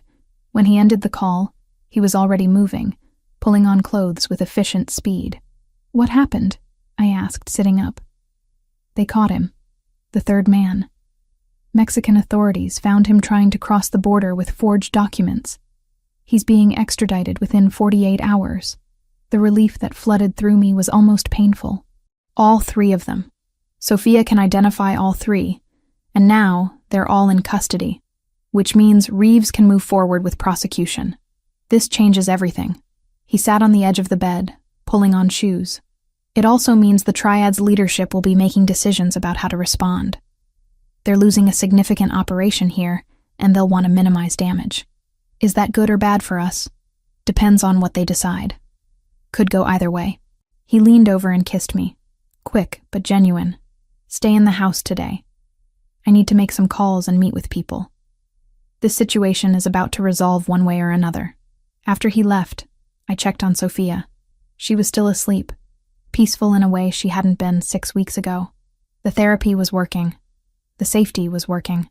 Having structure and love and protection was slowly healing what trauma had broken. I spent the morning at the estate, working remotely while monitoring news channels for any mention of the arrest. Nothing public yet, but Luca had sent me a text confirming the extradition was proceeding smoothly. By afternoon, Reeves called with updates about trial preparation and timeline. With all 3 suspects in custody and Sophia's testimony secured, we're looking at trial within 8 weeks, he said. The defense will push for delays, but the judge is motivated to move this quickly given the high-profile nature of Webb's murder. And Sophia's safety during that time? Federal marshals will supplement private security. We'll coordinate with Luca's people to ensure comprehensive coverage. But Miss Harrington, I want you to understand something. Once this goes to trial, once Sophia testifies, there's no taking it back. Her identity as a witness will be part of the record, even with anonymity protections. People with resources can usually find what they're looking for. Are you saying she'll never be truly safe? I'm saying her safety will depend on the triad's organizational capacity after their leadership faces federal prosecution. If we dismantle them effectively, the threat diminishes significantly. If we only wound them, it could get worse before it gets better. The honesty was appreciated even if the reality was frightening. After the call ended, I found Sophia in the library, working on calculus homework, while Teresa brought her lunch. The 3rd man was caught, I told her. They have all 3 now. She set down her pencil slowly. So it's really going to happen. The trial. My testimony. Yes.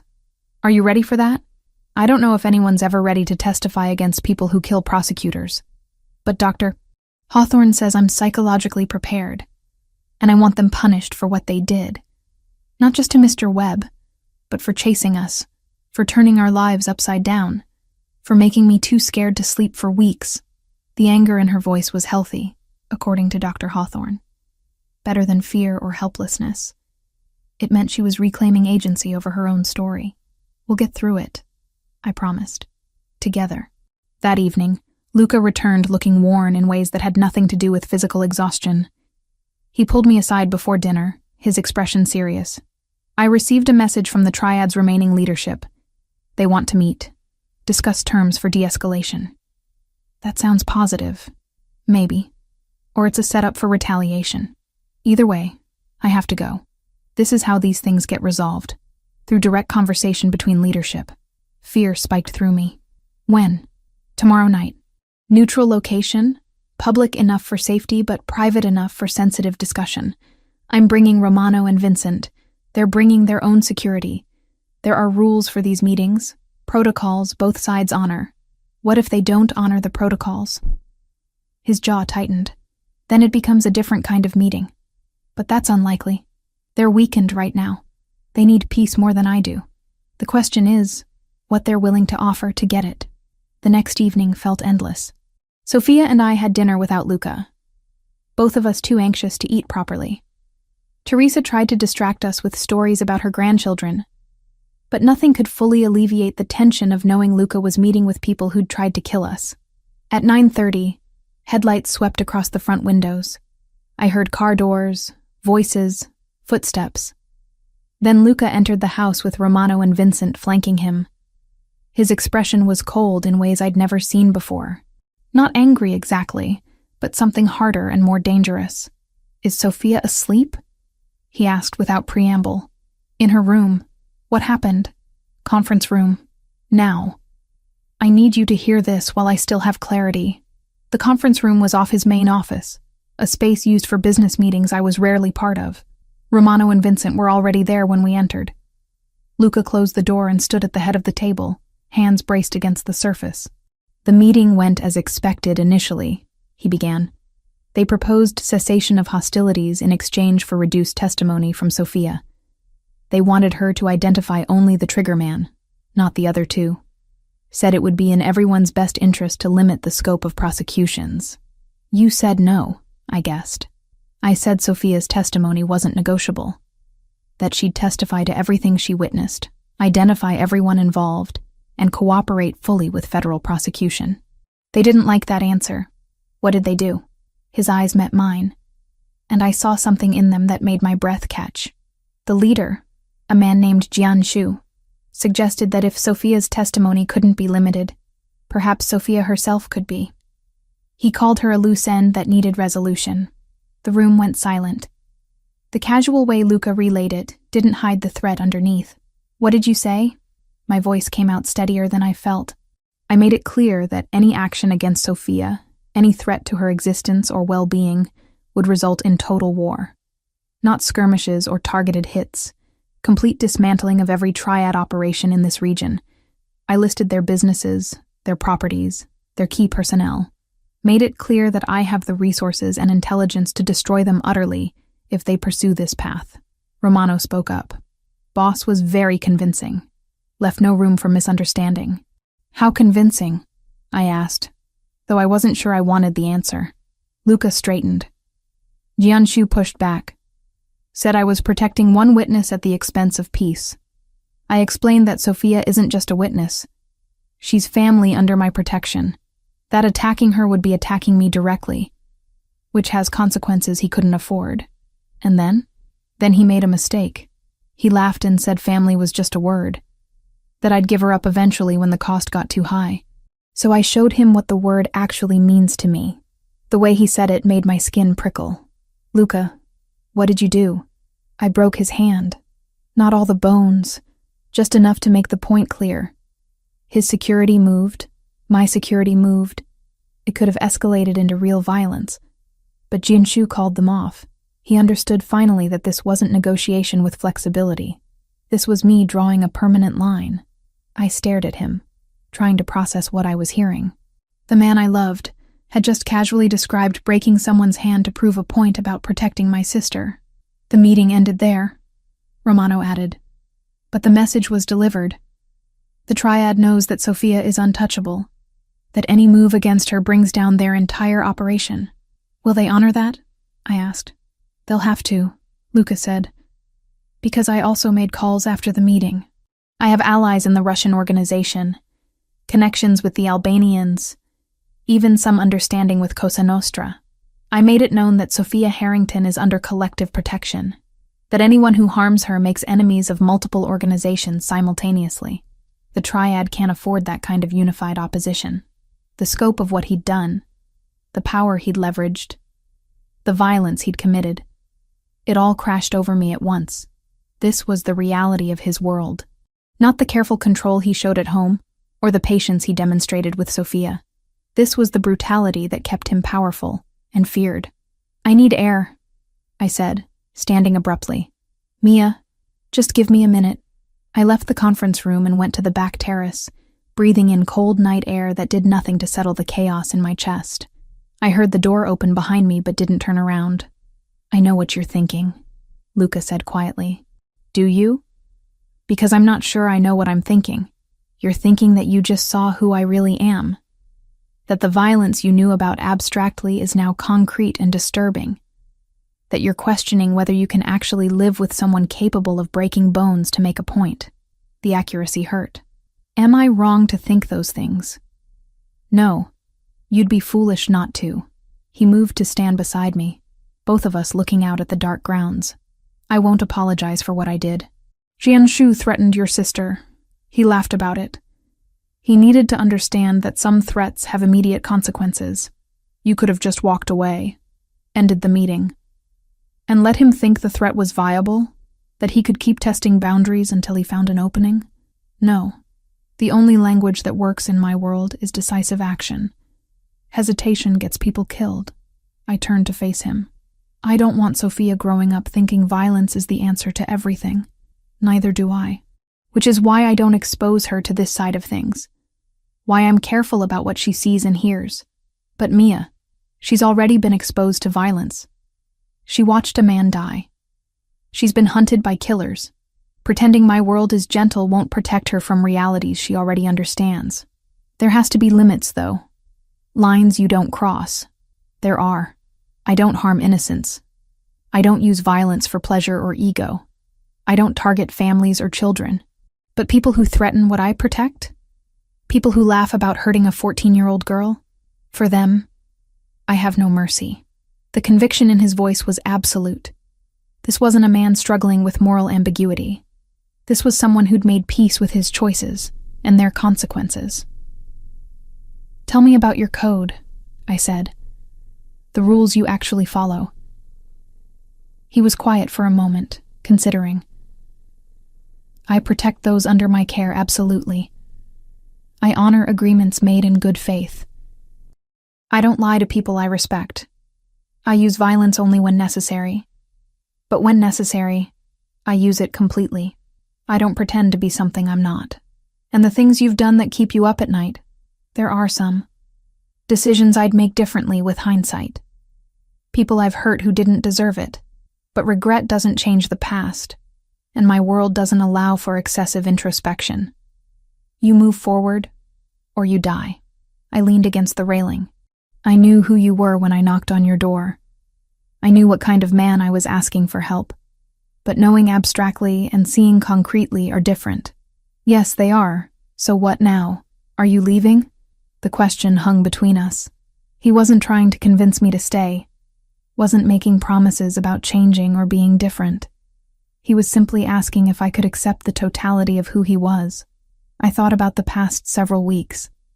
The way he'd protected Sophia with unwavering commitment. How he'd given me meaningful work and treated me as an equal. The patience he showed teaching chess. The gentleness of his touch despite hands capable of terrible violence. The way he'd built a life for us within his dangerous world.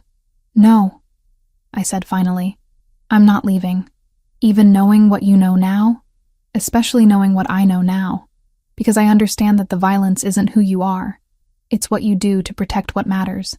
And I'd rather be with someone who acts decisively to keep us safe than with someone who hesitates and lets threats grow. Relief flickered across his expression. You're sure? Because once you fully commit to this life, Mia, there's no pretending you didn't know what it involved. I'm sure. But I need you to promise me something. What? That you'll never ask me to be okay with the violence. That you'll let me struggle with it when I need to. That you won't expect me to celebrate or participate in that part of your world. I promise. Your conscience stays your own. I'd never ask you to compromise it. I moved into his arms and he held me tightly. I love you. I said against his chest. All of you.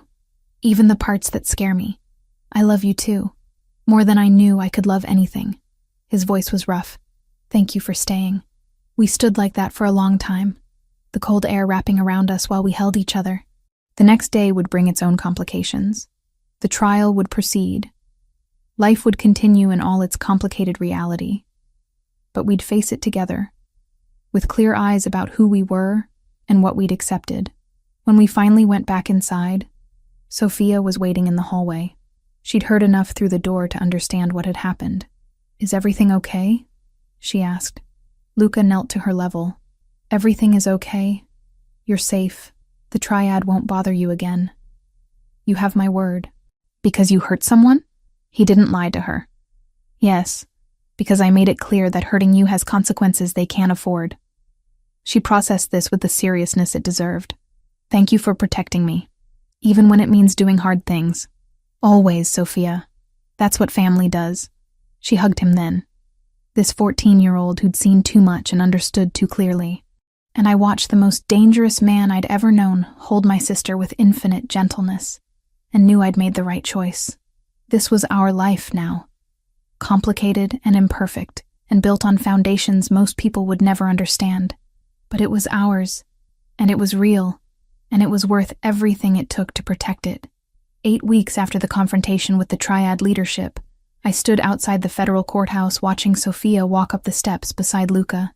She wore a navy suit we'd picked out together, her blonde hair pulled back in a professional bun that made her look older than 15. The video deposition had been scheduled for today, her testimony captured in a secure room with only essential personnel present. Reeves met us at the entrance, his expression conveying both confidence and concern. She ready? As ready as she'll ever be, I said, though my stomach was in knots. The deposition room was smaller than I'd expected, with cameras positioned to capture Sophia's testimony, while keeping her face obscured from any recording that might be shown in court. A technician explained the voice modulation system that would protect her identity even further. Throughout it all, Sophia remained remarkably composed, her hand occasionally reaching for the stress ball Dr. Hawthorne had given her. Luca and I sat in an observation room where we could watch through one-way glass, but not interfere. I gripped his hand tightly as the prosecutor began asking Sophia to describe the events of that October night. She spoke clearly and without hesitation. Yes, she'd witnessed the murder of Marcus Webb. Yes, she could identify the 3 men responsible. The portraits she'd drawn were displayed, and she confirmed each one with specific details about distinguishing features. The dragon tattoo on Wei Zhang's neck, the gold chain Han Liang wore, the expensive watch on the 3rd man, later identified as Lin Zhao. When the defense attorney asked if she was certain about her identifications, Sophia's voice never wavered. I see their faces every time I close my eyes. I'm absolutely certain. The deposition lasted 3 hours.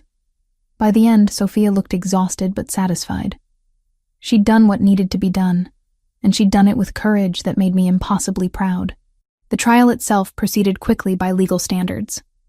With Sophia's testimony, the physical evidence, and testimony from forensic experts, the prosecution built an overwhelming case. The defense tried to challenge the video deposition format, arguing it violated their client's confrontation rights, but the judge ruled that the anonymity protections were justified given the defendant's documented history of witness intimidation. Luca attended every day of the trial, a silent presence in the gallery that sent a clear message about whose interests were at stake. I joined him when restaurant duties allowed, watching justice slowly grind through its processes. The verdict came on a Wednesday afternoon. Guilty on all counts for all 3 defendants. First-degree murder, conspiracy, obstruction of justice. When the judge sentenced each man to life in federal prison without possibility of parole, I felt tension I'd been carrying for months finally release. Outside the courthouse, Reeves found us. It's done. The Triad's operational capacity in this region is effectively destroyed. Between these convictions and the intelligence Sophia's case generated, we've dismantled their entire network. So she's safe now? I needed to hear him say it explicitly. As safe as anyone can be. There's always risk, but without organizational structure, the Triad can't mount coordinated retaliation. Individual members might harbor grudges, but Luca's reputation should discourage anyone from acting on them. After months of constant vigilance, the idea of actual safety felt foreign. But as we drove back to the estate that evening, I allowed myself to believe it was real. The changes came gradually, but steadily. Sophia enrolled in a private school 15 minutes from the estate, a place with excellent security and a strong academic program. She joined the track team and quickly became one of their fastest runners. The nightmares decreased from nightly to occasional. Her therapy sessions reduced to once a week, then every other week, focused now on maintaining progress rather than active trauma recovery. She made friends, real friends who came over for study groups and movie nights. The first time I heard her laughing with classmates in the living room, something in my chest loosened. This was the teenage experience she deserved, the normalcy we'd fought so hard to reclaim, and the people she'd left behind weren't forgotten. Reeves crafted a clean transfer story for her old school, family relocation, nothing that invited questions, and her coach received a brief note from a guardian explaining she'd be off the roster for the season. Sophia wrote to the 2 friends she trusted most, vague on details, but honest about needing distance. Their replies were simple and fierce, and that closure let her step forward without feeling like she'd abandoned her life. Her relationship with Luca evolved into something beautifully uncomplicated. She called him by his first name, but treated him with affection that was unmistakably familial. He helped with her math homework, attended her track meets, and had opinions about which colleges she should consider even though she was only 15. The dynamic was natural, organic, built on genuine care rather than obligation. One evening at dinner, she casually mentioned that her friends thought Luca was her dad, and she hadn't corrected them because it was easier than explaining the complicated truth. "Does that bother you?" Luca asked carefully. "No, it's kind of nice actually. Having someone who acts like a dad, even if that's not technically what you are." She pushed food around her plate. "My real dad left when I was 3. I barely remember him. You've been more of a father in 5 months than he was in 3 years. I watched Luca process this, saw the emotion he tried to hide. I'm honored you think of me that way, Sophia. Good, because I'm going to need someone to teach me to drive in a few months. And Mia is terrible at parallel parking. The easy deflection into humor was so perfectly teenage that we all laughed.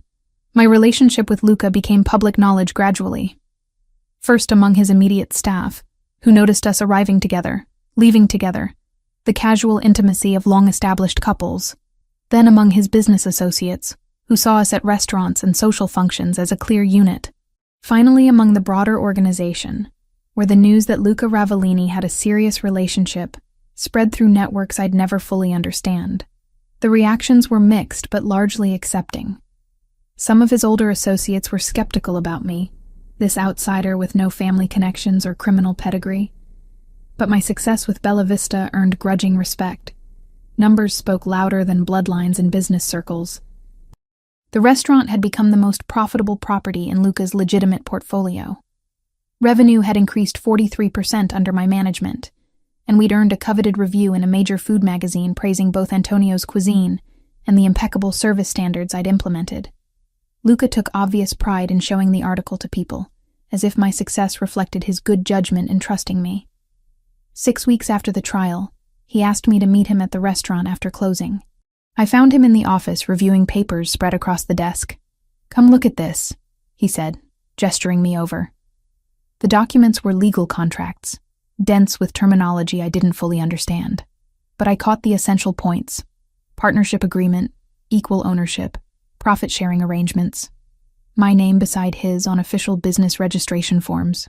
"What is this?" I asked, though I was beginning to understand. "A business partnership. Real partnership, legally binding, with equal decision-making authority and equal financial stake.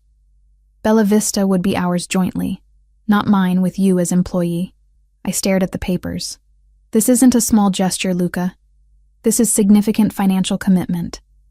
"Yes, because you've earned it. You've transformed this restaurant from underperforming to exceptional. You've built relationships with suppliers, trained staff, created systems that work. This isn't charity or romance. This is recognizing your actual contribution and compensating it appropriately. But equal partnership? That's more than just compensation. It's also insurance. If something happens to me, if my world catches up in ways I can't control, you need independent financial security. This restaurant, legally half yours, provides that. You could run it without me. Sell your share if needed. You'd have real options beyond dependence on my protection." The practicality of it moved me deeply. This wasn't a romantic gesture. This was him genuinely ensuring I had autonomy and security regardless of our relationship. "I accept," I said, "as your partner, in business and everything else." His smile was worth everything. We signed the papers that night, witnessed by Romano and Teresa, making it official. I was no longer just the woman Luca Ravellini protected. I was his business partner, his equal in this venture, someone with agency and power in my own right. Our relationship settled into patterns that felt sustainable. We lived together openly at the estate. We made decisions jointly about everything from Sophia's education to restaurant expansion plans to how to handle various business challenges. The dynamic was genuinely partnership, built on respect and trust, and the foundation we'd established through crisis. The sex was incredible, passionate, and tender by turns. But what surprised me more was how comfortable the mundane parts were. Grocery shopping together, arguing about what to watch on television, the boring intimacy of shared life that meant more than grand gestures. When Sophia's 15th birthday approached, we planned a dinner at the main house. Not the cottage where we'd hidden, not the bunker where we'd sheltered. The actual mansion, in the formal dining room, claiming space that had once felt forbidden. Teresa outdid herself with the meal, multiple courses that showcased Antonio's skills and her planning abilities. The guest list was small but significant. Romano and Vincent, who'd protected us from the beginning. Dr. Hawthorne, who'd helped Sophia heal. Reeves, who'd navigated the legal complexities. A few of Sophia's closest friends from school. And the three of us, the core family unit we'd somehow become. The dining room glowed with candlelight and fresh flowers. Sophia wore a burgundy dress she'd picked out herself, looking poised and happy in ways that would have been unimaginable 5 months ago. She laughed at Romano's terrible jokes and showed Dr. Hawthorne photos from track meets and discussed college ambitions with Reeves like someone who believed she had a future worth planning. When Teresa brought out the birthday cake, chocolate with raspberry filling because that was Sophia's favorite, we all gathered around singing off-key. Sophia closed her eyes over the candles, making wishes only she knew, and blew them all out in one breath. "Speech," one of her friends called out, and others picked up the chant. Sophia stood, slightly embarrassed but willing. "I don't really do speeches, but I want to thank everyone here for helping me get through the hardest time of my life. Dr. Hawthorne for teaching me coping strategies. Mr. Reeves for protecting my rights and making sure justice happened. Romano and Vincent for keeping us physically safe. Teresa for the best food and the occasional shoulder to cry on." She paused, looking at Luca and me, and Mia and Luca, for giving me a family when I needed one most, for never making me feel like a burden even when I was at my worst, for building a life where I can be normal again while still feeling protected. I love you both. Thank you for everything. There wasn't a dry eye in the room. Luca stood and hugged Sophia, this casual display of affection that had become natural between them. I joined them, and for a moment we stood together, this chosen family built from crisis and love and determination. Later, after the guests had left and Sophia had gone upstairs to video chat with more friends, Luca and I stood on the terrace looking out at grounds that had witnessed so much of our journey. "She's happy," I observed, really genuinely happy. "She is. You both are." That's all I wanted. His arm came around my waist, pulling me close. I leaned into him, thinking about how far we'd come. 5 months ago, I'd knocked on this door at midnight with desperate courage, and no real plan beyond that moment. I'd been terrified, helpless, protecting my sister with nothing but hope and instinct. Now I stood here as an equal partner, as someone who'd rebuilt her life on her own terms while accepting help when needed, as a woman who'd found love with a complicated man and chosen it consciously, knowing all the difficulties it entailed. "What are you thinking?" Luca asked. "That I'm grateful for all of it, even the hard parts, because they brought us here. No regrets? Some. I regret that Sophia had to witness murder, that our lives were upended, that we needed rescue in the first place. But I don't regret knocking on your door. I don't regret staying. I don't regret choosing this life with you." He turned me to face him, his hands framing my face with familiar tenderness. "I love you, Mia, more than I thought I could love anyone. You and Sophia. You're my family now, the most important thing I have. I love you too. Completely. Complications and all." We kissed under the stars, in the space where our journey had begun and where our future would unfold. Tomorrow would bring new challenges. The restaurant would need attention. Sophia would have homework that needed help. Life would continue in all its messy, beautiful complexity. But tonight, in this moment, everything felt exactly right. Sophia appeared in the doorway behind us. "Are you two being romantic again? Because it's my birthday, and you're supposed to be paying attention to me." We laughed and went inside, back to the warmth and light and the life we'd built together, back to the family we'd chosen and fought for, and earned through courage and love and refusal to surrender to fear. 5 months ago, I'd knocked on a door at midnight seeking temporary shelter. What I'd found instead was permanent home. Not because of the mansion or the security or the material comfort, though those things mattered, but because I'd found people who saw me as more than someone needing rescue, who treated me as an equal partner, who built a life with me rather than for me. That midnight knock had been the most terrifying moment of my life. It had also been the beginning of everything that mattered now, and I wouldn't change a single moment of the journey that had brought us here. This was home. This was family. This was the life we'd built from desperation and determination and love that refused to be limited by circumstance, and it was more than I'd ever dared to hope for.